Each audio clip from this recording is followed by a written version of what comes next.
Colby Covington claims Jorge Masvidal does not want to fight me. So he said they pretty much told me that he plain and simple told them he doesn't like the style matchup. You're in the UFC fighting the best fighters in the world. You claim to want to be the best in the world, and you don't like the style matchup. What is this? The real divas of Atlanta? What are we doing? I thought we were in the UFC, not the Ultimate Feelings Championship. And that was courtesy of MMA Mania. So, Colby Covington, I mean, we had our own podcast on this topic about 2 weeks ago. Yeah. And we thought it was all but confirmed. But Colby Covington... No, what are you talking about? Well, no, listen, not all but confirmed, but I'm just saying that with Colby Covington, you know, we were looking at the matchups, and Jorge looked like the most obvious one.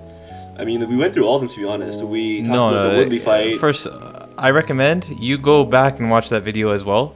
In case anybody missed it, you go back and watch it with them. But you are a little confused, and it looks like Colby's a little confused. Real Divas of Atlanta? Isn't Jorge from Florida? Atlanta isn't... Is MMA Mania from Atlanta? I don't know. Fake news. An Ultimate Feelings Championship. I don't know if somebody directly said or asked Jorge, what do you think about the matchup? And he said, I don't like that style. I think he's just assuming, and the reason why it's not being booked is because of the matchup. I don't think he has an actual code, or anybody would tell him like, Jorge doesn't like that matchup. If you remember, right, try to remember our conversation. I talked about Jorge and Colby. Maybe I did say that this is a likely matchup, but I'm going back on my word, okay? I also remember saying that Colby just beats Jorge, right? He just simply beats him, not because of his striking or anything like that, but it's the overall game. So that includes his cardio, but also his takedowns. Yeah. If you see old footage of Jorge and Colby, especially in the wrestling department, you can tell like Colby gets the better of him at almost every instance. Like Jorge might be like a defensive wrestler where he'll stop your takedowns and stuff like that, but as we've seen in other fights that he's had, he's not necessarily like top elite level wrestler.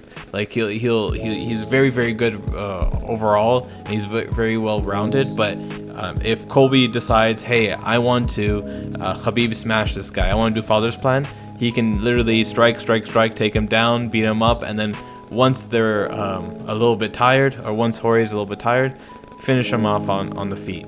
Similar to what Colby does in his other fights.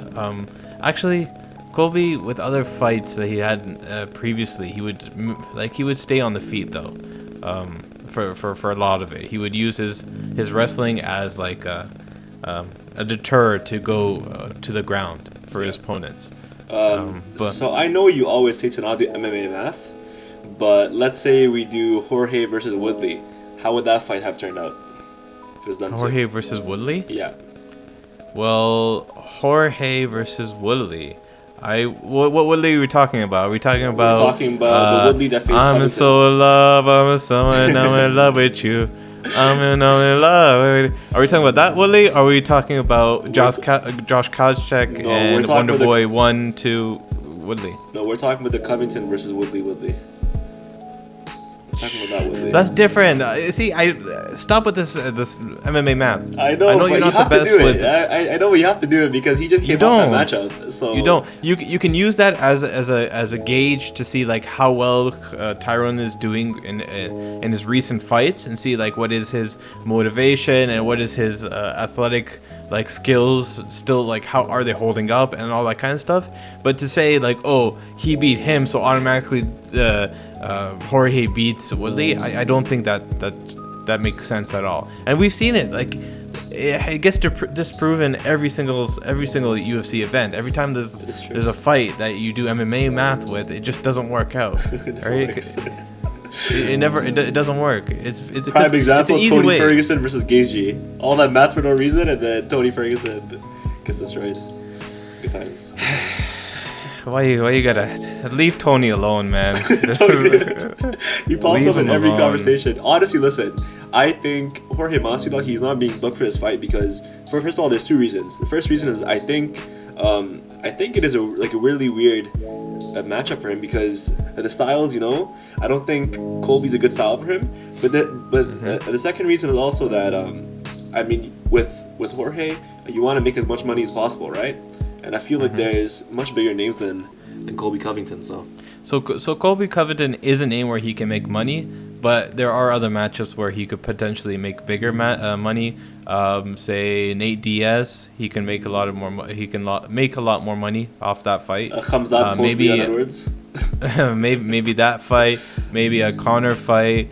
Maybe he has like a fight against maybe like a Donald Cerrone or somebody like that. Nick Diaz, right? There's a lot of stuff on the table. I don't think it makes sense for him to face Colby Covington yet, especially if he wants to continue fighting. If he wants to keep up the momentum and go up even further in terms of being like a superstar, I don't think Colby is the next stop. I think a good matchup would be Islam Makhachev, but you never know. Why do you keep Islam Makhachev is 155? I know, but he can always move up, man. No problem. Why would he move up? He's been 6 years. Well, he's gonna move up lightweight for Brock Lesnar anyway, so you might as well just fight Jorge first.